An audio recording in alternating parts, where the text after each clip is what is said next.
Bonjour, quelqu'un m'a fait un commentaire assez intéressant qui a dit: «Mais bon, si l'essentiel, ça n'est ni ceci ni cela, pourquoi en parler?»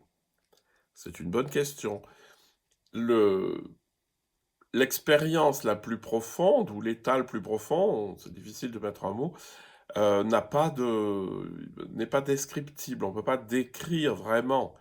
Ou alors quand on commence à le décrire, et c'est le problème souvent dans la spiritualité, c'est que c'est un état tellement paisible, tellement agréable, tellement posé et silencieux, qu'on a tendance à en faire des tirades, à faire quelque chose d'extraordinaire, alors que c'est juste mon état normal.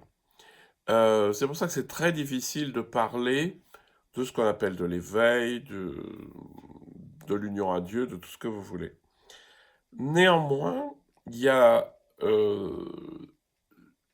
le langage est fait pour communiquer. Et en fait, c'est en échangeant avec les autres qu'on voit, l'expérience qu'ils peuvent nous donner. Mais par contre, on peut pas le faire sous forme conceptuelle. Si on le fait sous forme conceptuelle, on va se perdre. La plupart du temps, c'est les images qui fonctionnent bien, les métaphores, la poésie aussi. Même si la poésie a un désavantage, c'est que si elle donne bien accès à l'intuition de l'expérience, elle ne donne pas les moyens d'y parvenir. Alors que les images, elles peuvent nous donner le moyen de rentrer dans cette expérience.